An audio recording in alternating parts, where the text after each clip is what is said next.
Señores, buenas noches. Esto es Luis Novarecio de Entrevista. Formalmente estamos terminando la campaña. Estamos terminando. Yo que recuerden, ninguno de los que estamos acá hizo campaña política, pero se está terminando la posibilidad de los actos proselitistas. Que primero es interesante, no es que no se pueda hablar de política, de ninguna manera. A partir de las 8 de la mañana de este viernes que vamos a iniciar, lo que no se puede es hacer propaganda política, pero sí se pueden discutir de cuestiones centrales de la política. Pero para evadir toda esta discusión de que si esto es o no, había que buscar a un invitado que tuviese una visión un poco más comprendedora, un poco más, con mayor ambición, vamos a decirlo en los términos que corresponden, y pensamos en un historiador. Obviamente cuando uno piensa en la historia argentina, piensa en alguien que logró no solo rigurosamente contar la historia, sino hacerla masiva, que es Felipe Piña, que viene de presentar un librazo sobre los cuentos de Don José, que es San Martín, en la posibilidad de ser relatado para tus hijos, que está trabajando sobre Gardel, que acaba de, como un rocker, cansarse de vender la historia de las mujeres argentinas, que van desde las más tradicionales, de Mariquita Sánchez de Thompson hasta Estela, de Estela Carlotto, por supuesto. Así que hay mucho para charlar. Obvio que voy a empezar a hablar de lo que está pasando en este momento, a ver si se parece algo en la historia argentina a lo que estamos viviendo, y después hablaremos del otro que te decía. Así que ya lo recibo. Señor, qué lindo verte. ¿Cómo andas, querido? ¿Todo bien? Gusto estar acá. Por favor. Placer. ¿Siempre tuviste claro que ibas a ser historiador desde la escuela? Más o menos. Yo quería ser veterinario. Y después... No estaría. ¿Sabes por qué? Porque estaba muy copado con la serie de Axari, ¿te acordás? Cuando era sí, Y después arqueólogo, y mi viejo me dijeron, no hay guita, no alcanza para... Hace algo que sirva. Arqueólogo. No. Y después tuve en el segundo año del Colegio Nacional número 6 a una pésima profesora de historia que me hizo muy bien, porque yo pensaba, como muchos compañeros que estábamos en ese curso de segundo año, que había otra historia, que seguramente esta señora contaba una que no era, y que había que buscar otra. Entonces empecé a leer por mi cuenta, y como muchos, y encontré gente muy interesante, de historia argentina, otras miradas, digamos, ¿no? Lo que interesante, porque podría haberte provocado lo contrario. Estoy muy agradecido a esa señora, muy agradecido.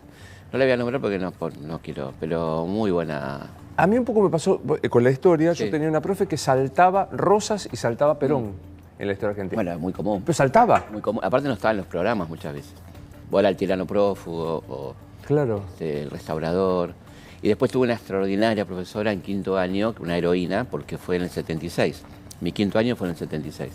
Y ella, que era la profesora Elvira Giacometti, nos hacía pensar, cuidándonos y cuidándose, en ese contexto espantoso de país.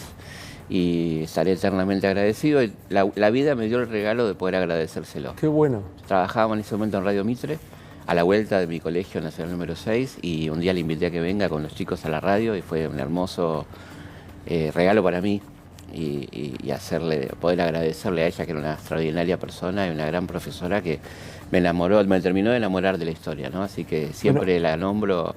Vale la pena. Por supuesto. Vale la Yo pena. creo que lo más lindo en la vida es ser agradecido, y te vuelve... Ni hablar. Te vuelve la grande multiplicada por 20. El desagradecido es un tipo feo, es fea persona.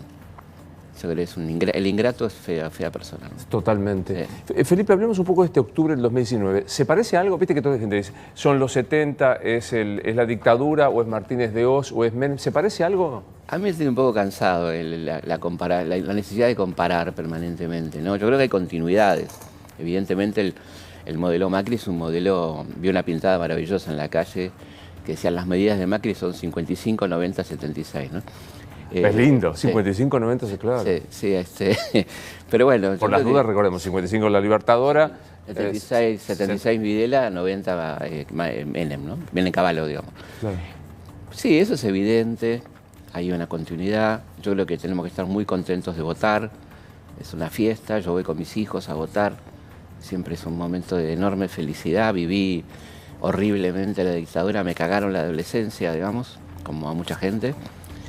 No se los voy a perdonar nunca, y cada vez que voto lo hago con mucha alegría, ¿no? Y me da mucha alegría tanta gente votando con esperanza, pensando distinto, los fiscales que se levantan temprano, el partido que sabe que no va a ganar ni en pedo, pero que están ahí y que esperan un sanguchito milanesa, y que es un folclore que a mí me emociona muchísimo, ¿no? Ir a la mesa, sí. Y la verdad que me reciben tan lindo, porque la gente me conoce, qué sé yo, y los fiscales de todos los partidos, me termino charlando.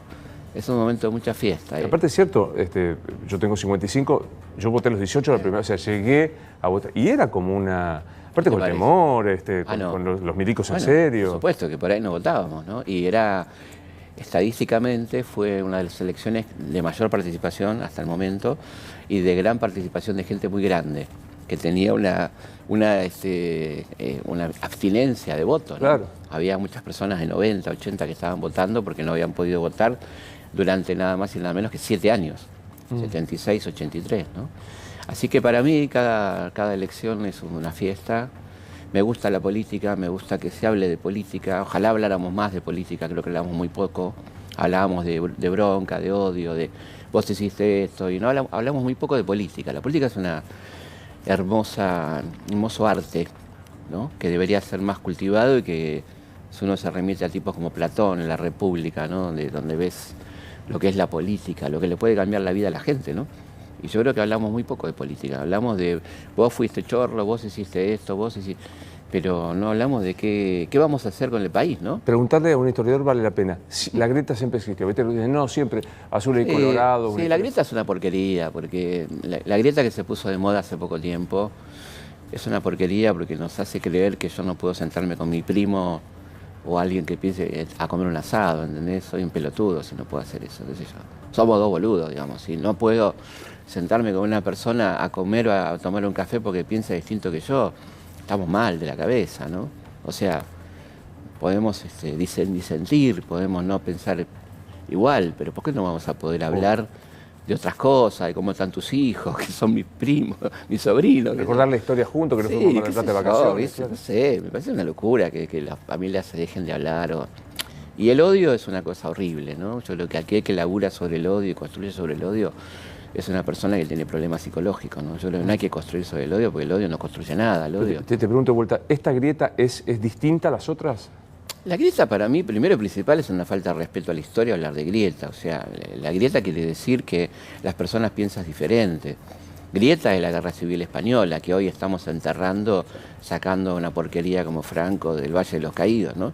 Digamos, un tipo que estuvo homenajeado del 75 para acá, que fue un asesino, que fue un dictador, que sometió a España al atraso del 39 al 75, ¿no? Eso es una grieta, digamos, donde la gente se mató, donde hubo 500.000 muertos, ¿no? La grieta argentina es una grieta brava, pero, qué sé yo, también hubo momentos de unión nacional, qué sé yo, el Alberdi y Rosas, ¿no? Que hablamos la última vez que estuve acá, ese encuentro hermoso donde Alberdi le ofrece hacer a Rosas su abogado, habiendo sido enemigo, perseguido por Rosas, expatriado, escribiendo en Montevideo un periódico llamado Muera Rosas, y se encuentran en Londres y Rosas él le dice a Rosas, quiero ser su abogado porque lo están atacando injustamente, le están haciendo un juicio en ausencia que no corresponde. Yo sigo pensando en unas cosas de usted que no me gustan, pero quiero ser su abogado, y Rosas le dice, qué mejor abogado que el padre de la Constitución Nacional. Pero no le conviene, amigo, le dice.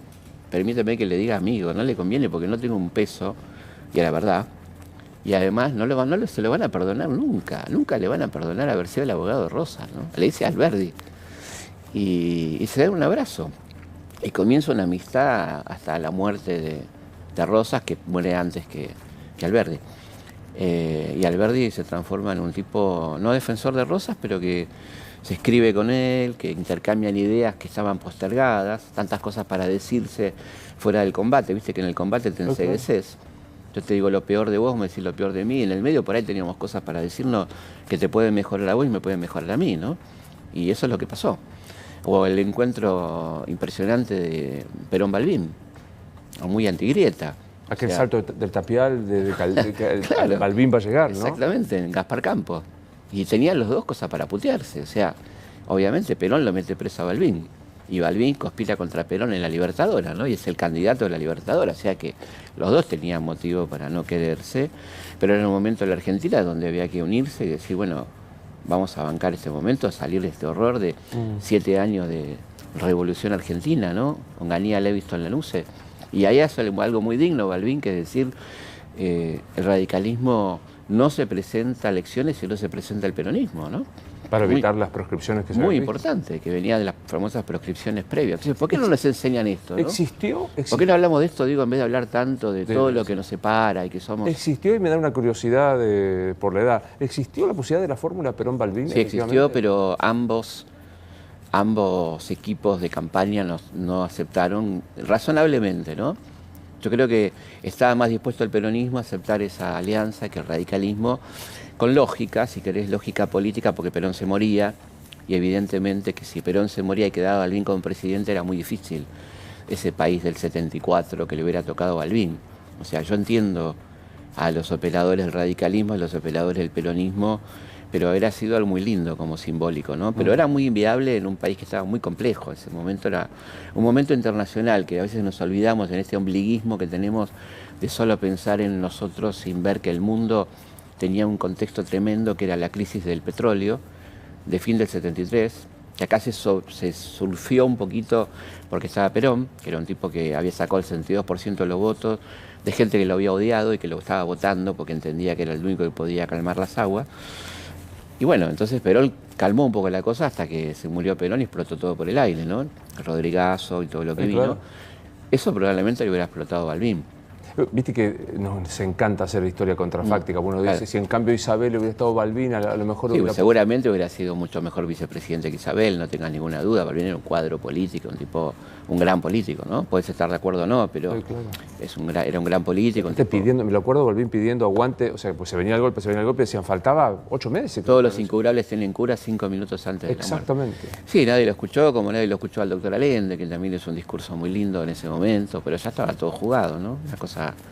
Me acuerdo perfectamente, yo tenía 17 años, esa noche tremenda. Se venía algo, aparte se venía contaba... el golpe, ¿viste? ¿Para cuándo? Yo me acuerdo... Bueno, la Razón lo anunció. ¿Para cuándo el golpe? ¿Te acuerdas? La Sexta decía, es inminente el final, todo está dicho, 23 de marzo a la noche. Tremendo. Tremendo. Ya vuelvo a la Argentina. Sí. Dame tu mirada sobre Chile, porque hoy hablábamos con Ominami, me pareció impactante. Tipo muy interesante, mira. Muy. Sí. Y la verdad que para que nos deje callados 20 minutos a los periodistas, tiene que haber sido bueno. Claro, pero es argentino además. ¿Cómo?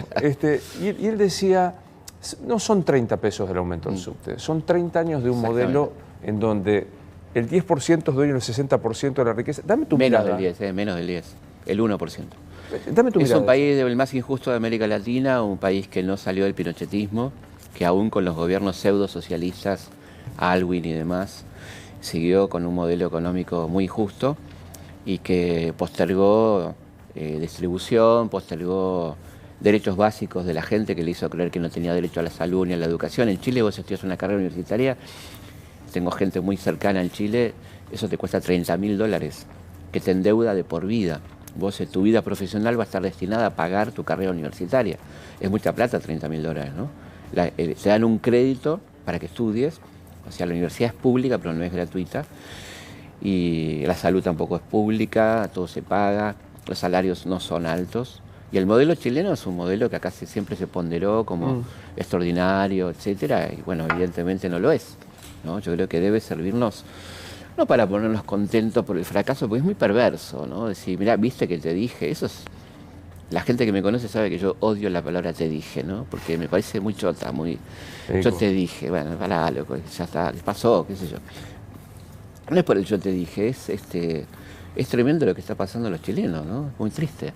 Digo, hay como un fenómeno, ¿no? O sea, el rey está desnudo, porque a los que ponían a Chile como ejemplo se desnudó adelante de... Absolutamente. Me sorprendió y me preocupó ver en Uruguay las movidas que hay con un partido de derecha a derecha, Tremendo, con 10 y pico %, ¿no? Sí. ¿Hay un giro, un intento de pegar la vuelta hacia la derecha? Hay un intento que para mí va a fracasar rotundamente, ¿no? Para mí no va a funcionar, por supuesto, el intento. Hay un presidente que está marcando agenda, que es Trump, ¿no? Que está diciendo, están autorizados para ser racistas, están autorizados para ser misóginos, pueden decir lo que quieran, que está todo bien. Hay un Bolsonaro que es un poco un alumnito berreta, ¿no? De Trump.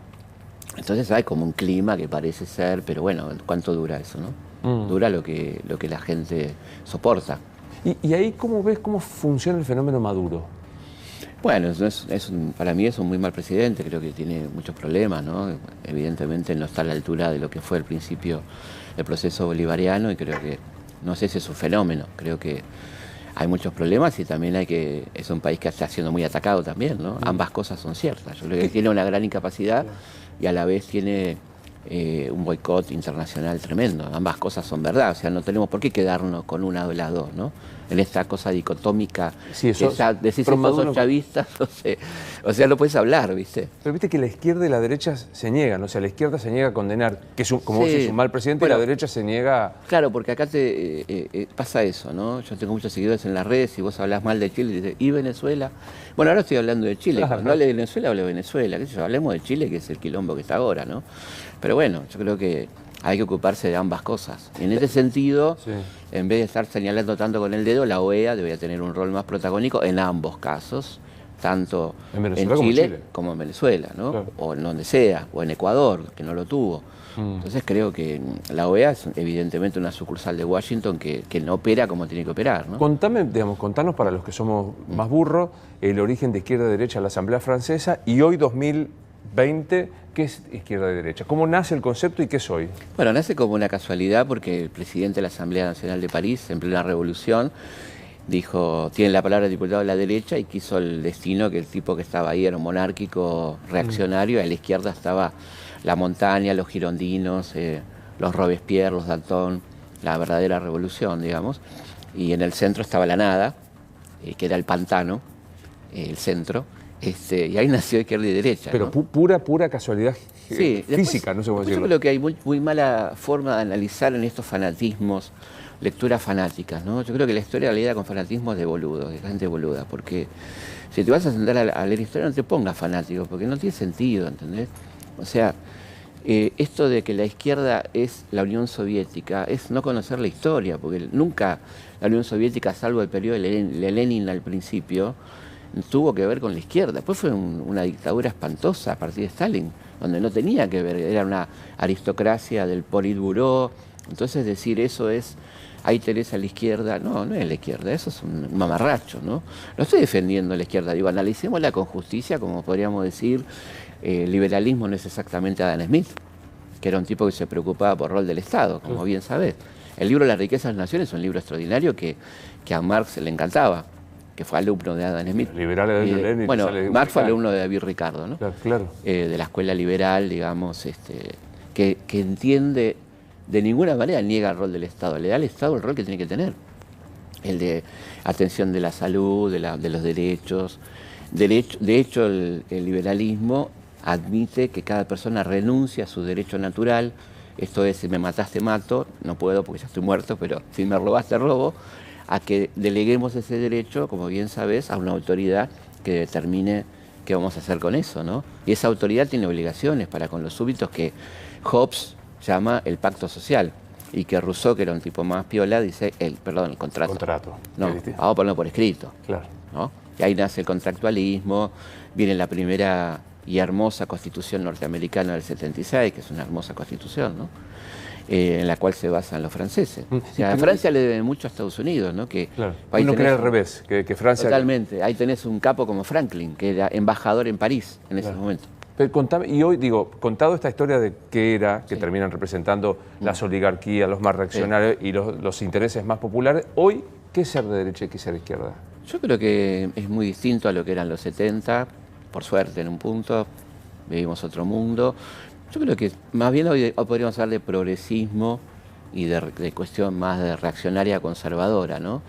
Porque evidentemente no hay referentes de la izquierda en este momento en el mundo, es muy difícil encontrar referencias, qué quiere decir, sino que se va adaptando a cada país en cuanto a qué es lo que significa valores que defendió históricamente la izquierda, pero también otros sectores, como por ejemplo la inclusión social, los derechos a la salud, el derecho a la educación, que no sé si son de izquierda, son como cosas básicas, ¿no? Lo decía Juan Bautista Alberdi, no sé si era de izquierda Alberdi, no me parece.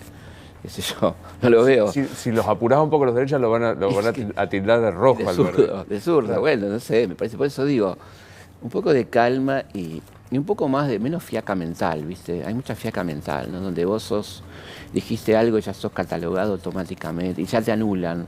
Sos esto y ya no puedes hablar. Pero es que es muy cómodo, porque claro. Si yo te anulo, piña, zurdo, zurdito, claro. No pareció, facho, listo, y ya está. Entonces, bueno, entonces el mundo es una mierda. Es una mierda. Sí, no tiene que ser una mierda. El mundo es donde vamos a vivir, donde yo tengo hijos, ¿viste? Aspiro a tener nietos. No quiero ese mundo para mis hijos. ¿No? Quiero que sean personas que puedan hablar, que puedan decir lo que sienten, que nadie los persiga por eso, que nadie los tache de nada, qué sé yo, que tengan una opción sexual, que tengan la opción sexual que quieran, que se dejen de joder, ¿no? ¿Qué dice? Gente que en realidad tiene problemas personales, me parece a mí, que no se bancan la libertad del otro, básicamente, ¿no? Es que es muy cuestionadora la libertad del otro. Claro, es insoportable. Porque te espeja. Bueno, ¿qué les pasó a los conquistadores con nuestros originarios? Se desesperaron. Nunca habían visto la libertad en acción. Llega Colón y todos sus secuaces y ven a los arawaks que venían, absoluta libertad sexual. La homosexualidad era un elemento posible, si nadie le preocupaba. No me lo sabía eso. Sí, claro, por supuesto. Había poligamia. La gente no mataba porque vivía naturalmente de lo que comía. Todos zurditos eran esos. Todos zurditos. Entonces llegan los españoles y no soportan las mujeres desnudas. Y venían de la Inquisición, del escote. Lo máximo que viene un escote o una pantorrilla. Llegan acá y se vuelven locos. Pero claro, esa locura no soportan eso, ¿no? Entonces tienen que empezar a acudir a la represión y al juicio al otro, ¿no? El tema del otro que está muy trabajado en la literatura, ¿no? ¿Qué es el otro? Y ya cuando empezás a hablar del otro te complica. Y la Argentina es el país del otro porque es un país donde tiene mucha importancia la inmigración. Entonces el cómo te ven es muy importante. ¿Qué dicen de vos? Hay pocos países en el mundo donde vos venís de un viaje y dices, ¿qué dicen de nosotros? ¿Qué es eso? No sé, no dicen, mejor que no digan nada, ¿viste? Pero me resulta súper interesante esto porque sí. Más que de historias de filosofía pura. Sí. El enfrentamiento con el otro, con valores totalmente distintos, instala el problema no en el otro, sino en mí. Exactamente. A mí pocas cosas me interesan más que hablar con gente que piensa distinto que yo. Me encanta. Me enriquece mucho. O sea, gente que piensa como yo es muy fácil, qué sé yo. Sí, claro. Vamos a comer un asado, jugar a la pelota. Pero tipos que piensan distinto me enriquece mucho. Y leo mucho gente que piensa distinto a mí. Me encanta. En historia tenés, por supuesto, miles de versiones sobre cada tema y te enriquece mucho los argumentos que da la otra persona. ¿Y cómo se lauda eso? Digo, ¿cómo se lauda las distintas versiones de lo que pasó sobre un hecho histórico determinado? Contándolas y dándoles lugar, dándoles cabida. Yo digo esto, pero hay otra persona que dice esto. Yo no soy el dueño de la historia, ni primero que no lo creo, y está buenísimo decir, mirá, sobre el tema Rosas vas a encontrar todas estas miradas. Yo cuando daba clase en la secundaria, que fue un momento muy lindo de mi vida, hay muchos años, casi 30, hacíamos eso. Mirá, a mí me parece esto, pero fíjate que Ibarguren dice esto, los liberales dicen esto, los fanáticos rosistas dicen esto. Todo esto se dice sobre este tipo, que debe ser un tipo muy interesante para que la gente diga tantas cosas distintas, ¿no? No quiero decir bueno, digo interesante. ¿Qué te resulta interesante? Metámonos en Rosa, ¿qué te resulta interesante? Bueno, es un personaje fascinante que tengo muchas ganas de hacer un libro, ya lo haré sobre él. Es un tipo muy incorrecto, es un tipo en muchas cosas muy jodido, en su política interior, por ejemplo, y un gran defensor de la soberanía nacional, al mismo tiempo, ¿no? Es un tipo al que San Martín le reconoce su gran labor como defensor de la soberanía, bancándose la invasión de las dos flotas más poderosas del mundo, la francesa y la inglesa juntas, logrando derrotarlas diplomáticamente, y a la vez San Martín le critica su política interna. No pasa nada. O sea, no tenés por qué comprar Rosa no pierde, llave en mano. Claro, no pierde. Yo soy rosista. Claro, Rosa a mí me encanta de Rosa su política exterior y no me gusta su política interior, no me gusta. No me gusta la mazorca, no me gusta la persecución de la oposición, que tampoco eran ningunos angelitos, quiero decir también, ¿no? Lavalle fue un gobierno tremendo, como dijo San Martín, una tremenda dictadura, la de Lavalle, ¿no? Que no aparece así. No, claro. Es un gobierno de 6 meses donde el tipo se carga 3.500 personas. Casi todo lo que mató Rosas en sus 20 y pico de años de gobierno. No estoy equiparando ni nada de eso, digo, ¿por qué salvaje es unitario? Bueno, por esto. Ahora, eso no lo limpia Rosa de lo que hizo. Pero no podés dejar de reconocer su política. Pero bueno, pero no puedes arrancar contando Rosa sin contar Lavalle. Como no puedes arrancar la dictadura a partir del 76. Es una pelotudez. ¿Cómo no vas a contar lo que pasó antes? No vas a hablar de la AAA, no vas a hablar de qué rol tuvo Perón. ¿Por qué no? ¿Qué nos pasa con eso? ¿Cuál es el problema? ¿Qué sentiste? No quiero ni nombrarlo porque me parece injusto porque no estuve en la conferencia, no lo escuché. Cuando alguien dice hay que reivindicar la guerrilla de los 70. No, yo no estoy de acuerdo, pero no quiero entrar en ese tema porque es una persona que yo respeto y creo que se equivocó en esa mención, pero no quiero entrar en una polémica Yo creo que hay que revisarla, hay que revisar los 70, hay mucho para charlar, me parece un tema apasionante y creo que más que eso hay que hablar mucho de ese tema. Hay mucho para hablar de ese tema, ¿no? Yo creo que hay mucho para hablar. ¿Por qué hay todo? Quiero decir que yo tengo una mirada crítica sobre ese periodo y lo puedes ver en mi libro Lo pasado pensado, donde critico mucho la conducta de los grupos armados en ese contexto, particularmente la actuación durante el periodo democrático que se abrió en el 73. Por ejemplo, el ataque a Sanidad, el ataque al cuartel de Azul, la muerte de Rucci, me parece que son barbaridades dentro de un gobierno constitucional que había obtenido el 62% de los votos, ¿no? Otra cosa es cuando ya está la dictadura instalada, claro. Pero bueno. En esto de no comprar nada llave en mano, pasa algo con personajes que a mí me generan una gran admiración. Anteayer, que cumplió años Estela, Carlotto, sí, que vos pusiste en tu libro, sí, que es un hermoso recuerdo de ella. Y a veces yo no coincido con lo que dice políticamente. No tenés por qué. Cuando habla de derechos humanos yo me suelo quedar callado, ¿no? Pero hay, digamos, ¿por qué se pervierte figuras como madres y abuelas que, yo no sé si tomamos la dimensión, se enfrentaron a una dictadura solas con su cuerpo y un pañuelo y sostuvieron por años el camino jurídico de reclamar en la Bueno, se usa eso, ¿no? Yo creo que Estela es una persona intachable, absolutamente, no hay nada que decir de ella, más que una persona que en momentos donde en este país no había justicia, siguió creyendo en la justicia. ¿Iba al tribunal? Recurrió a Italia, ¿no? Sí, claro. La causa contra Videla se tuvo que reiniciar en Italia porque acá estaba el gobierno de la Rúa que avaló lo actuado por Menem, del indulto y todo eso, ¿no? Entonces ella tuvo que ir a Italia y en Italia se inició la causa que termina con Videla preso. Así que para mí es una hermosa persona, tengo la suerte de conocerla mucho y la verdad es que me parece una persona admirable. Y sé perfectamente que si algo no tiene Estela adentro es odio. Y podría tenerlo perfectamente, ¿no? Si te matan a un hijo, es lo que la misma derecha dice, te quiero ver cuando te matan a un hijo, viste que cuando piden la pena de muerte, decía, claro. Bueno, usen el mismo argumento para con Estela, la persona que le mataron a una hija, ¿no? Y de la manera más tremenda. Y sin embargo, ella jamás le vas a ver una actitud de odio, no tiene odio adentro, ¿no?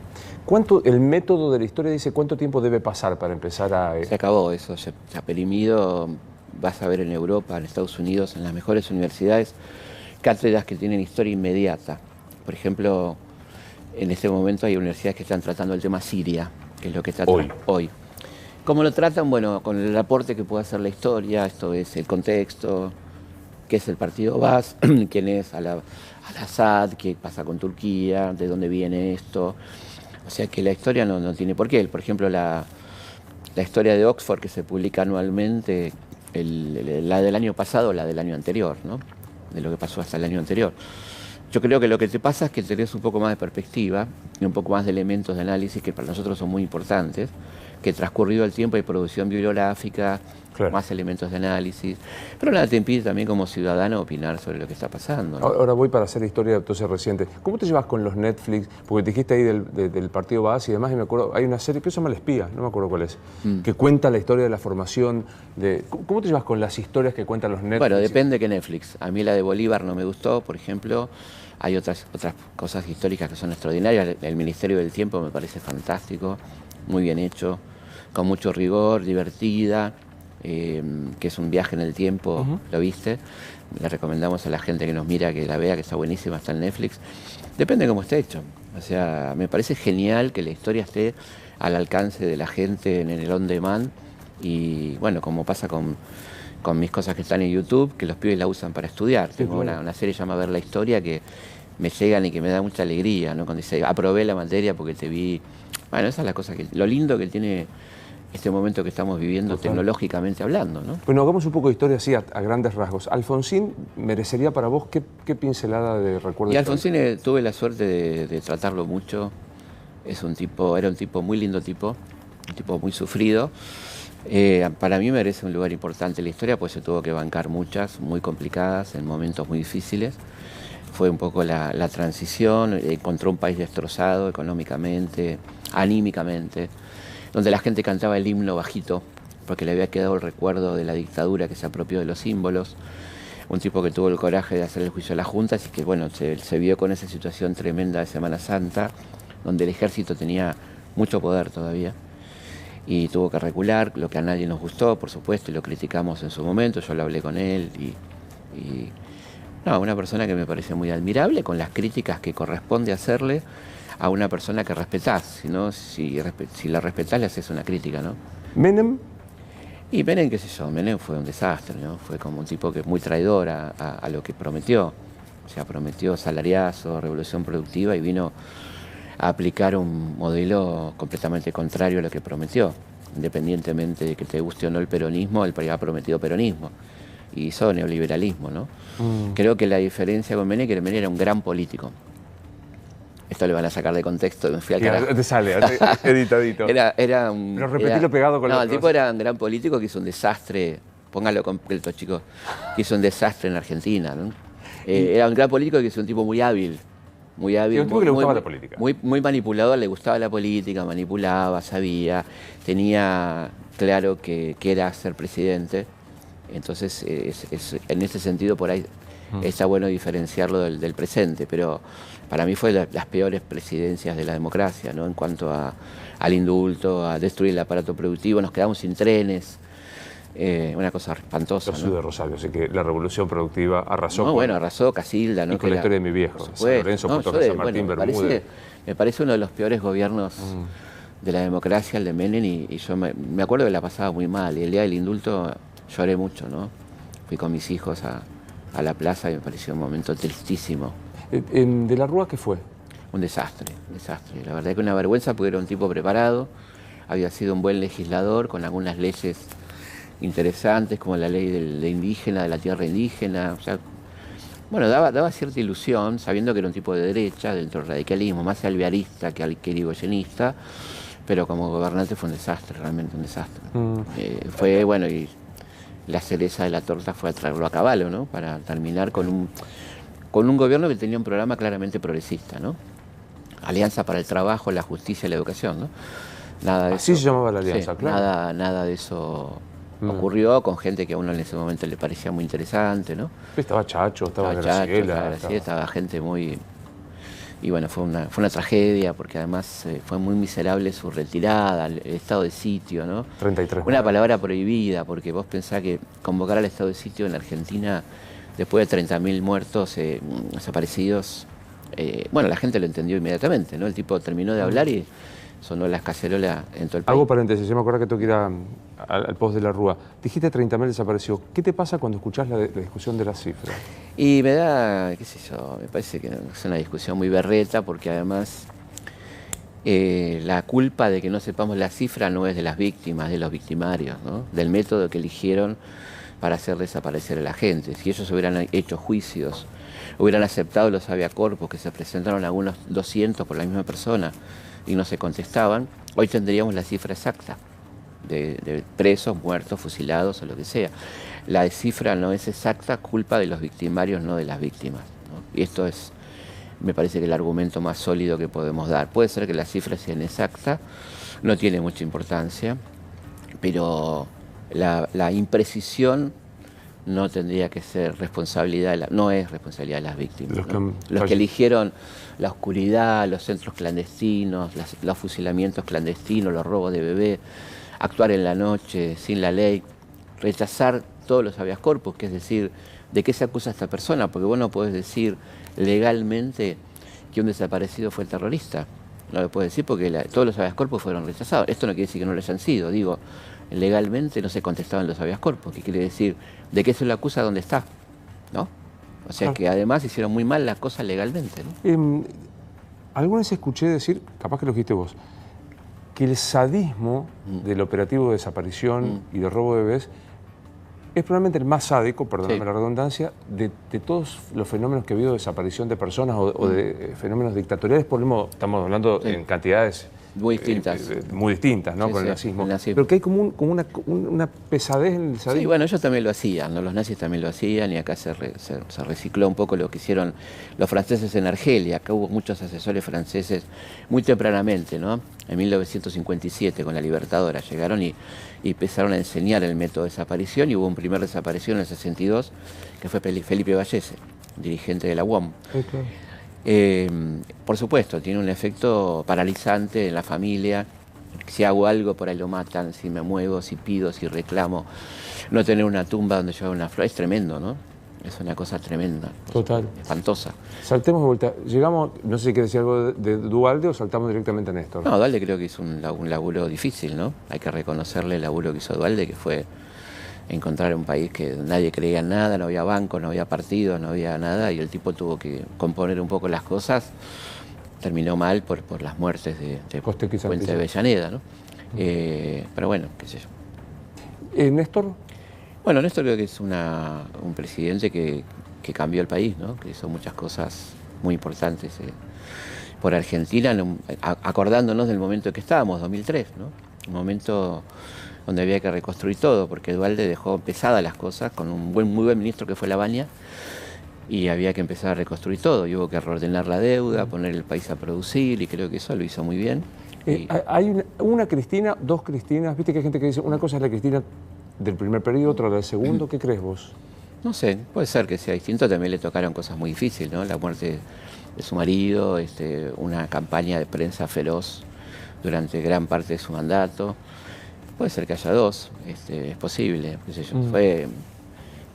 Pero bueno, yo creo que son épocas realmente complicadas del país, ¿no? Y creo que hubo ahí errores también, ¿no? Creo errores de alianzas, errores de con quién te aliás, con quién te peleás, darle demasiada importancia a algunas cosas que no eran tan importantes, ¿no? Como la pelea con los medios en ese momento, que me parece que no era central, un error que pudo haber sido la pelea con el campo planteado en esos términos. Conmigo en mi contra. Por esos términos, claro. En esos términos. De vuelta, ¿no? Sí, porque el campo es un colectivo muy complejo en Argentina donde tenés, pequeño productor, gran productor, ¿no? La idea de Martín Lustó, que hay que decirlo, la idea de la 125 era de Martín Lustó, no era mala, pero estaba pésimamente aplicada, ¿no? Claro. Él mismo la aplicó muy mal, la planteó muy mal. O sea, terminó la gente creyendo, algunos, de que se estaba atacando el campo en general y otros que el campo era un enemigo, cosa que en Argentina no puede ser nunca porque es un elemento central. Y equiparabas al de 50 hectáreas de mis pagos con el terrateniente. Eso fue un error, y como hubo aciertos también importantes en ese periodo, qué sé yo, ¿no? Lo bueno que ojalá podamos algún día sentar a vernos a ciertos errores de un momento sin que eso inmediatamente, con esta manipulación tan chota que hay de la opinión, te transforme en algo, ¿no? que te impide trabajar con tranquilidad. Los trabajadores, los historiadores necesitamos un poco de tranquilidad para... Yo cuando doy una charla sobre peronismo, por ejemplo, digo, denme tiempo porque yo no puedo hablar en estéreo. No puedo decir la quema de las iglesias, el bombardeo, tengo que decir alguna primero, otra después, ¿viste? Porque lo primero que digas ya te transformás en peroncho, en esto y lo otro, o al revés, o gorila. Entonces, un poco cansador, ¿no? Pero bueno, yo creo que ya uno fue aprendiendo, y a vos te debe pasar, ¿no? Sí. Que ya estás tranquilo con tu conciencia y que digan lo que quieran, pero que te escuchen, porque por ahí aprenden algo, qué sé yo, ¿no? Y aparte hay un recurso para nosotros los periodistas. No sé. Déjame que lo vea. Bueno, eso me encantó hacerlo en mis 35 años de docencia, lo sigo haciendo. Y el otro, perdón, me equivoqué. Por supuesto. Yo creo que no hay cosa más linda que hable mejor de esta tarea hermosa que tenemos los docentes, que es una de las tareas más hermosas que te puede pasar en la vida. Dos cosas que son hermosas, ¿no? La primera es cuando vos ves que tu alumno ha elaborado un concepto propio, que sí, que no es que está pensando como vos, que está pensando. Y se piensa en contra, fantástico, ¿no? Porque tenés un elemento de enriquecer la clase. Y la otra cosa es no sé, te lo averiguo, que creo que le estás dando una lección al pibe, a la piba, en ese momento extraordinario, ¿no? Si todos somos falibles, no tengo por qué, soy la enciclopedia británica, ni lo quiero ser, y no te voy a mentir, no te voy a chamullar, te voy a decir, mirá, la verdad que yo sé todo, entonces te invento. Bolívar dijo exactamente la frase, claro. No, la verdad que no sé lo que me estás preguntando, la verdad que no sé, te averiguo. Y yo lo que siempre les decía, en tantos años de experiencia, averigualo vos y lo averiguo yo, y la próxima lo charlamos juntos. Y estaba buenísimo. Claro. Estaba buenísimo. Porque además es un empoderamiento, ¿no? Yo hoy estuve en 2 escuelas, que cosa que amo, hablando de estos libros para chicos de Insolentes, El Abuelo. Y vos ves qué distinto que son los pibes de hoy, ¿no? Yo hablando de primaria. Cómo se animan a preguntar, cómo te interpelan, cómo no hay en ellos la censura que teníamos nosotros, y lo lindo que es, ¿no? La hermosura. Yo me llevo de esos lugares recuerdos maravillosos y dibujos y regalos, y es muy lindo. Y ves bueno, ¿por qué estos pibes no se están juzgando antes de que vos te sientes a hablar? Ahí se sienta este que no sé qué, te escuchan. Y después te dicen, no sé, ¿pero por qué está diciendo esto? ¿Y usted dónde lo sacó? Que yo lo aplaudo, cuando me dicen dónde lo sacó, lo aplaudo, por decir, están pidiendo documentos, ¿viste? Que este es un país que no pide documentos. ¿Dónde lo sacaste lo que estás diciendo? Bueno, yo insisto que hay un a mí me parecismo feroz. Sí, claro. A mí me parece, Bueno, tipo... hablemos sin saber, ¿no? Pues, claro. Bueno, pero, ¿viste? No, pero aparte te explico. Arrancan con te explico. Si no sabes un carajo, no me expliqué. Cuando fue lo de submarino de desgraciada situación del San Juan, la gente te explicaba lo que era un submarino, no tenían la más puta idea. Eso somos nosotros. ¿Pero entendés? Tengo un amigo que dice, pará, loco, están 44 personas que están ahí, ¿no? Estamos un poquito más respetuosos. Bueno, ahora te quiero explicar algo de Gardel. No, porque vas a publicar Gardel. Sí, estoy muy enamorado de Gardel. Ahí van a poner el Zócalo. ¿Vieron? O sea, es gorila, gay. No, primero tiene una cosa extraordinaria, Gardel, que lo salva, que es preperonista. Entonces no puede ser ni gorila ni peronista. Qué bueno. Y además es un tipo que le importaba poco la política, pero que tuvo su coqueteo con los conservadores y que tiene un repertorio anarquista y socialista tremendo en sus tangos. O sea que no lo puedes agarrar por ninguna, porque meterle la etiqueta, estos que están desesperados por etiquetarlo, se vuelven locos. Pero ¿nacido en? Nacido en Toulouse. Sin duda. Sí, acta de nacimiento.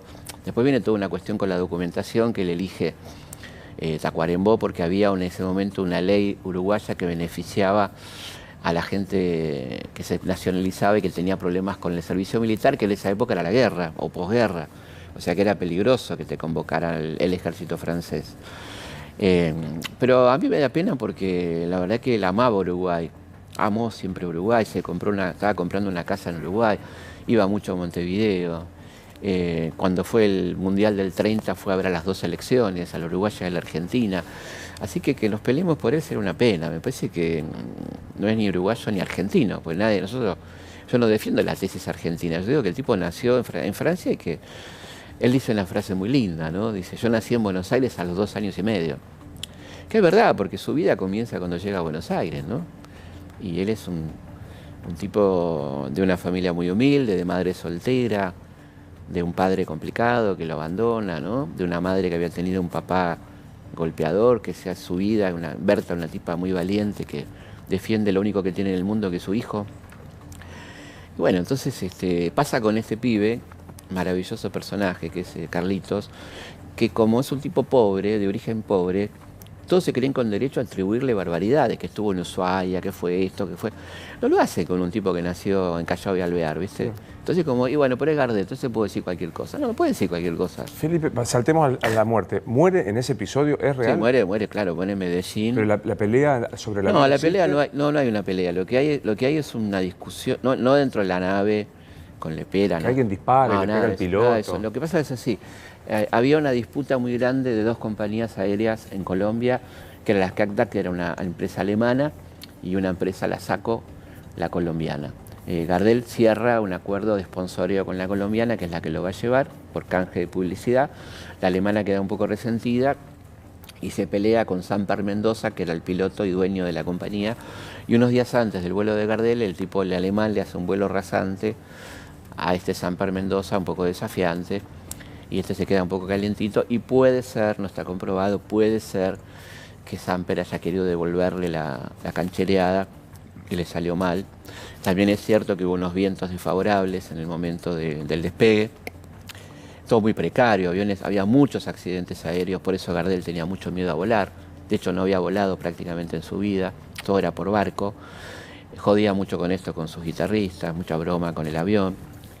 Y bueno, fue una tragedia tremenda porque ahí muere Gardel, Lepera, sus guitarristas. Y bueno, una conmoción nacional.